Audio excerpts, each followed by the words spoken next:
Hi guys, welcome to Enginerds YouTube channel, and today we're going to solve a sample problem involving combustion of liquid fuels. Okay, so we already discussed about liquid fuels in our previous video, so let us now go ahead and try to apply what we learned and solve this sample problem involving combustion. The octane number of gasoline is the percent by volume isooctane in an isooctane C8H18 and heptane C7H16 mixture with the same knocking tendency as the fuel. An automobile uses an unleaded gasoline with an octane number of 85. Air is supplied 30% in excess such that the molar ratio of CO2 to CO is 5:2 and the H2 to CO is 1:1 in the exhaust gas. Calculate the ORSAT analysis of the exhaust gases. Take note that the density of the isooctane is 0.6918 and the density of N-heptane is 0.684 grams per milliliter. Alright, so it is important to take note that one of our given here is the octane number of our gasoline. Okay, and we learned from our previous video that the octane number indicates the tendency of gasoline to knock when the compression ratio in a spark ignition engine is raised. The octane number of a fuel is measured by comparing the performance of the fuel with the performance of mixtures of isooctane and N-heptane in a standardized spark ignition engine. And ultimately, we learned that the octane number is the percentage of isooctane in the isooctane-heptane mixture, which nearly matches the performance of the test fuel. Okay, so that means that if we are given with the octane number, it actually represents the percentage of the isooctane in this mixture. Okay, so we are going to take note of that. So let us first illustrate what was given to us on the problem. So we have the fuel, so let us write it here. Alright, so we have a fuel entering our engine, and we know that this is a gasoline, and we are informed that the octane number of our gasoline here is 85. And then again, we are told that the air supplied is 30% in excess.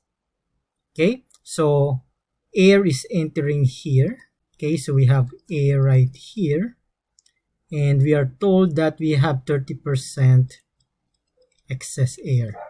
Okay, so in our exhaust gas, so let's say this is the stream for our exhaust gas. So we have our exhaust gas here, and we have in our exhaust the following molar ratio. Okay, so we have CO2 over CO is equal to 5/2. And we are also told that H2 over CO is equal to 1:1, right? So basically, these are our given on this problem. Okay, so on this problem, we have to assume that the composition of the gasoline can be expressed as an octane-heptane mixture so that we can apply what we noted here. The first thing that I will do is to convert our percent volume to percent weight. Okay, because we have to work on our stoichiometry based on the number of moles. Okay, so let us convert our percent volume to percent. Okay, so we know that we have two liquids here. We have our isooctane, which is C8H18, and we have our N-heptane, which is C7H16. Okay, so we are given that chemical formula here.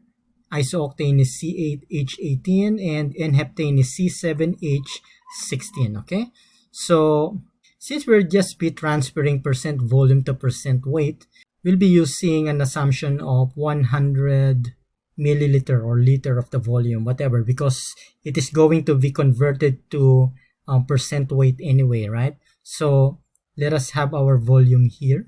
So for our isooctane, as we are told earlier here, the octane number represents the percentage of isooctane. So therefore, if we have an octane number of 85, that means we have 85% volume of our isooctane.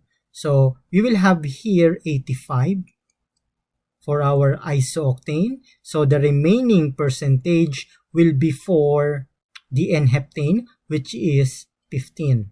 So we are now going to convert these to weight so that we can get the percent weight. And to be able to do that, we need the density.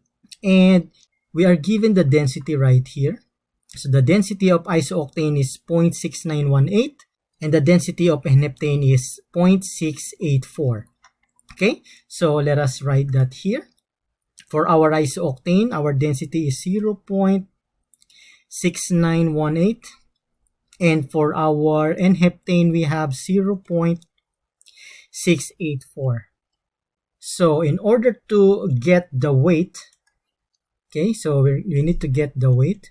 We need to multiply the volume to the density, right? Because the density is mass over volume. So if you multiply this, we'll be able to get our mass, okay? So let us multiply that. So for our isooctane, we have 85 times 0.6918. So we have 58.803. So let's write that here. Okay, and for our N-heptane, we have to do the same. So we have 15 times 0.684. So we have 10.26. Okay, so let's write that here, 10.26. So to get the total weight, we just need to add the weight of our isooctane and the weight of N-heptane, right? So let us add. So we already have 10.26 here, so I'll just add 58.803. So we have 69.063. Right, so in order to get the percent weight, okay, so we'll just need to divide the weight of our component to the total number of weight, no? So let us have it here. So the total weight is 69.063. So let us get the percent weight of our isooctane. So we have 58.803 divided by 69.063. So we're looking for a percentage, so we have to multiply this to 100. So we have 85.144. Okay, so 85.144. So let's do the same for our N-heptane. Okay, so we have 10.26 divided by 69.063 times 100. So we have 14.856. Okay, so we have now the percent weight. Alright, so now we're going to do our stoichiometry in order to get the values of each of our components. So in order to do that, we need to set a basis, okay? So let us set a basis of 100 kilogram of gasoline. So if we have 100 kilogram of gasoline and we have the percentage by weight of our component, so basically these are the values of our components here. So let me show you that. So we have our liquids.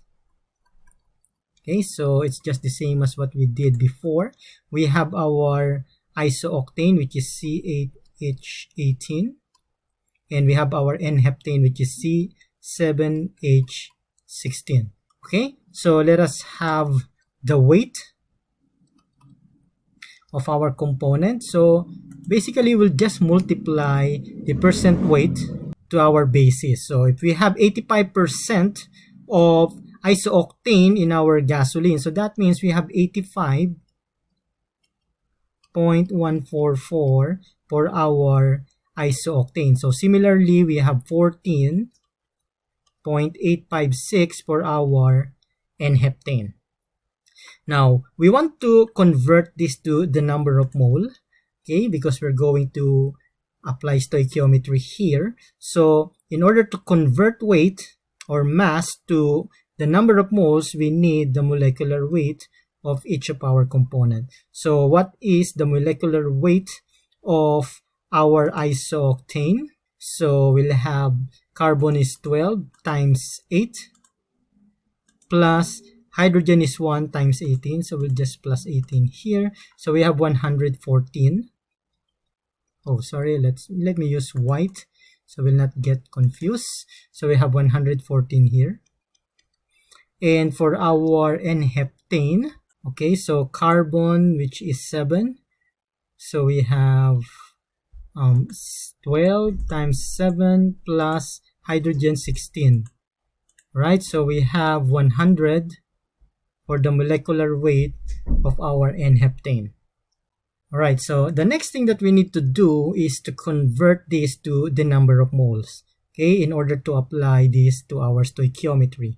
Okay, so we need to get the number of moles. Since the molecular weight is expressed in mass per the number of moles of our component, so that means if you're going to divide our weight to the molecular weight, we're going to get our number of moles, right? So to get the number of moles, we'll just have to divide this. So we have 85.144 divided by 114. So we have 0.7469. And then for our N-heptane, let's just do the same. We have 14.856 divided by 100. So we have 0.1486. Alright, so now we're going to do some stoichiometry here. So we need to get the number of moles at carbon and the number of moles at hydrogen. Okay, so for carbon, we'll just have to multiply this number of moles to the number of carbons we have in our component. So that means for our isooctane, we'll just have 0.7469 multiplied to 8 because we have 8 carbons here. So we'll have 5.9752. Okay, and for the N-heptane, we'll just do the same. We have 0.1486 multiplied to 7. Okay, because we have 7 carbons in our N-heptane. So we have 1.0402. Okay, so we'll do the same to get the hydrogen.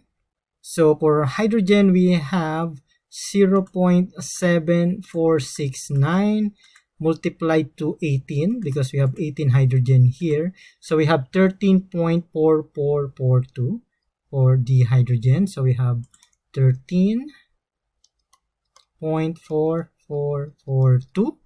And then for our N-heptane, we'll do the same. We have 1486 multiplied to 16 because we have 16 hydrogen here.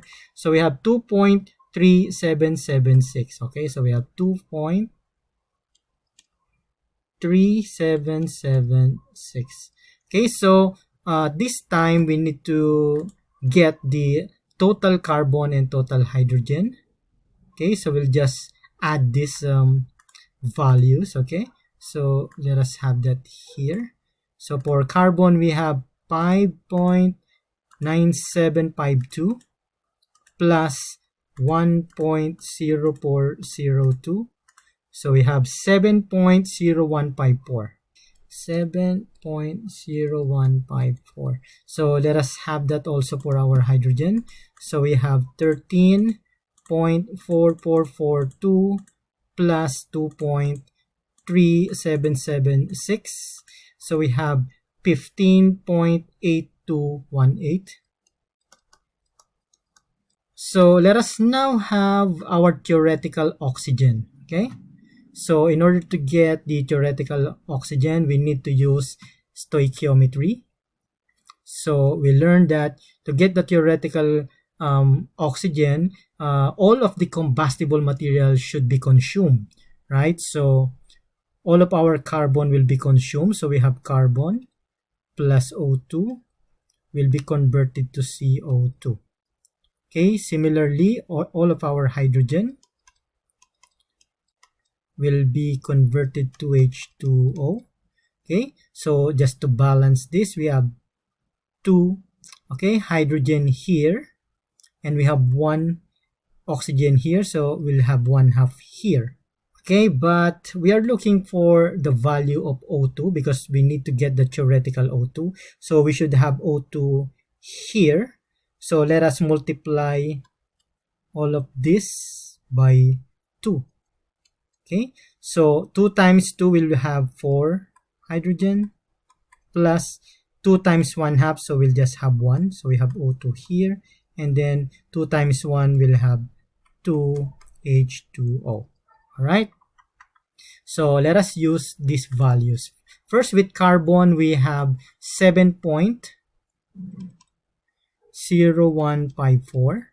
So 1:1 is our ratio for carbon and O2. So for O2, we have 7.0154.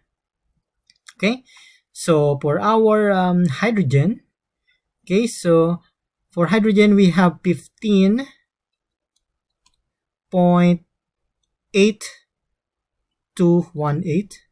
And to have the value of O2, that means we need to divide this by 4 because 1 O2 is equal to 4 hydrogen. So that's the ratio. So we have 1/4 of hydrogen, which is 15.8218.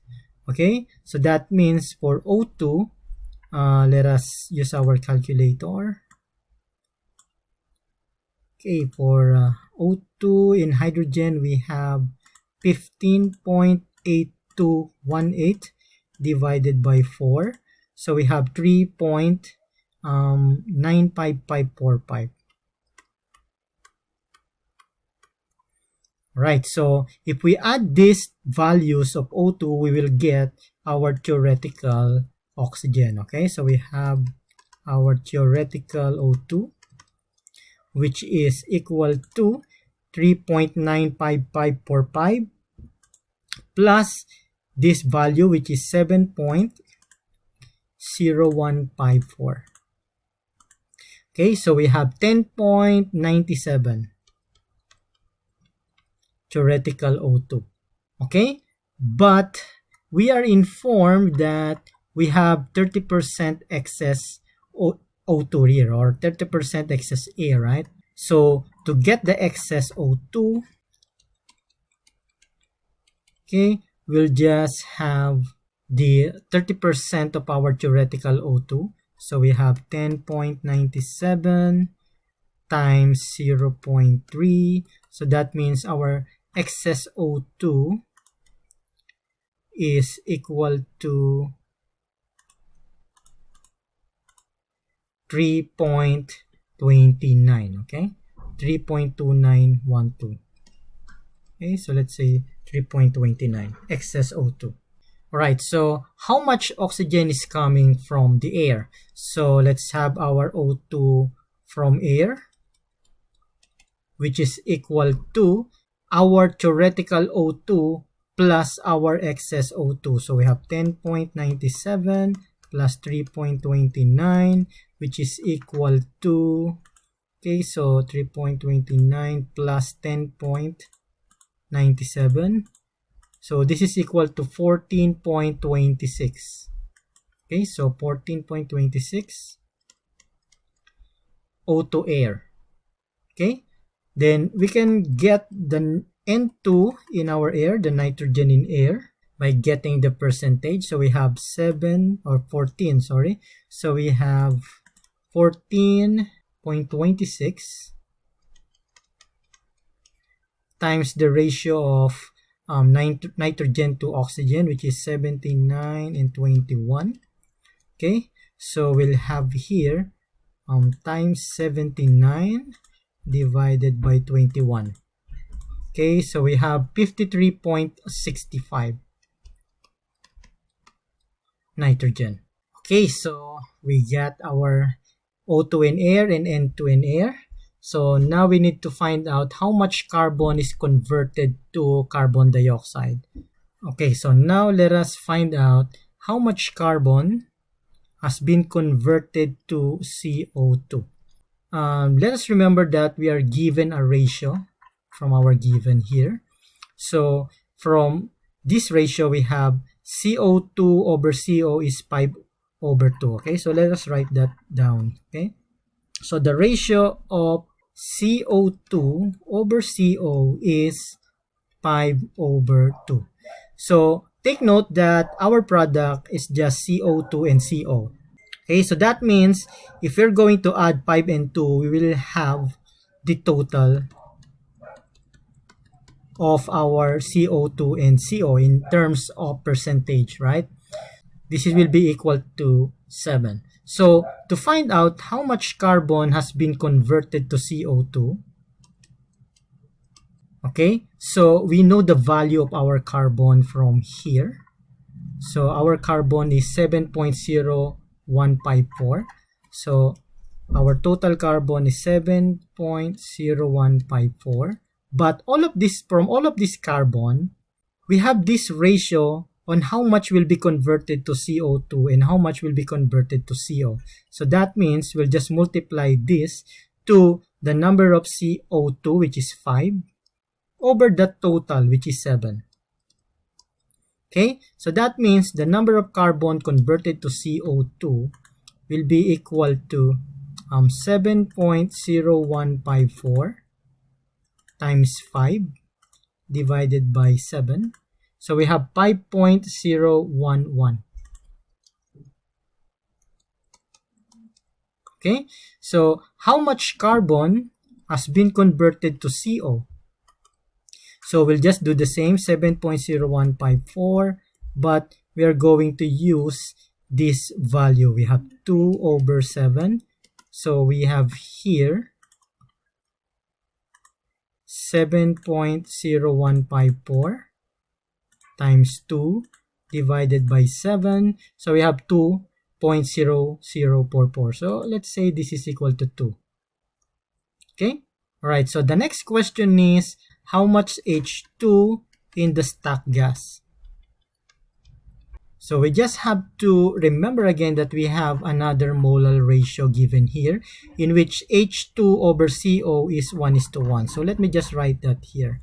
So we have H2 over CO is 1 over 1.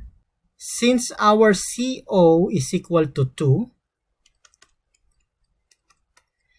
and they have 1:1 ratio, so that means our H2 is also equal to 2. So we already have H2 in our stock gas. So now the final value that we need to find out is how much free O2 do we have. Okay, so we learned from our previous videos that free O2 is equal to the excess O2 plus O2 for the unburned combustible, in which we know that this is excess O2 plus the value of CO over 2 plus the value of H2 over 2. Okay, but just to review about that, we know that for carbon converting to CO, we only have one oxygen here, so we have 1/2 here. Okay, so that is why we are dividing the value of carbon into 2 because of this ratio, okay, for our stoichiometric relationship. So that is why we have CO over 2 right here. Now, how about for hydrogen? So we have hydrogen plus O2, converting that to water. Okay, so in this case, we have 2 hydrogen here, so we have hydrogen here too. And then we only have 1 oxygen, so we have 1/2 O2 here.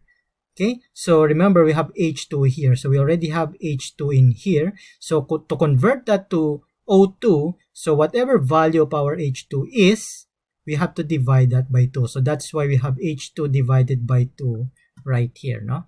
So free O2 is equal to excess O2 plus CO over 2 plus H2 over 2. Okay, so free O2 is equal to how much excess O2 we have. We already calculated that before. Excess O2 is 3.29. Okay, so let us write that here. We have 3.29 plus our CO is 2. Okay, we get that here. CO is 2 and H2 is 2. So we have 2 over 2 plus 2 over 2. Okay, so how much do we have for free O2? Let us use our calculator. We have 3.29 plus 1 because 2 over 2, then plus 1. So we have 5.29 free O2. Alright, so now we're going to solve this problem now because we just need to get the ORSAT analysis. Okay, so in order to get the ORSAT analysis, we know that we need to identify first what are the gases that will be in our exhaust gas. So let us identify first what will be the gases. First, we have our CO2, and then we'll also have our CO, which is our products. And then we have our H2, and we have our O2, our free O2, and then we also have nitrogen from air, so we have N2 right here. So the next step is to identify the number of moles. Okay, so how much CO2 do we have? This is the amount of carbon converted to CO2. We have 5.011. Okay, so how much CO do we have? Okay, so we also calculated that here. We have CO which is equal to 2. Okay, so CO is 2. And H2 which is 1:1 with CO. So we already identified that here. Our H2 is also equal to 2. And then for our O2, okay, we have our free O2 here which is 5.29. And then our N2, we have that here, 53.65. So let's have that here. Alright, so we'll just calculate the number of moles. Okay, so let us add all this value. Okay, so we have 5.011 plus 2 plus 2 plus 5.29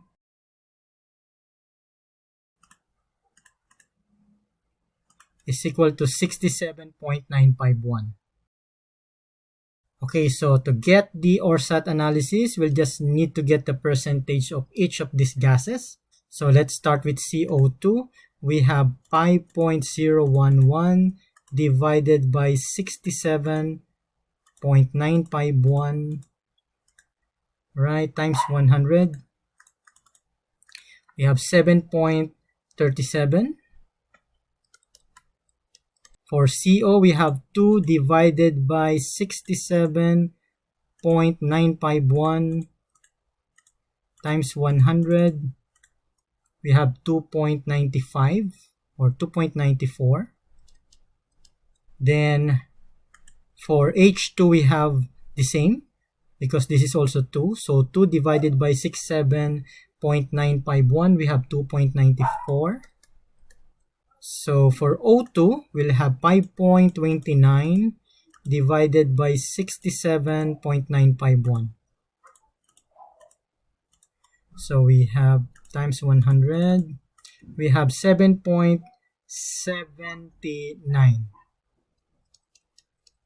And finally for N2, we have 53.65 divided by 67.951 times 100 is 78.95.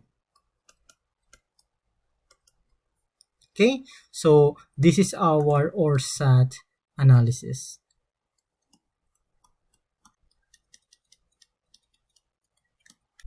Alright, so I hope that you learned a lot from this sample problem, and I hope that it helped you in your studies. And watch out for our next video. We will be solving a lot of sample problems in the future. So thank you very much and have a nice day.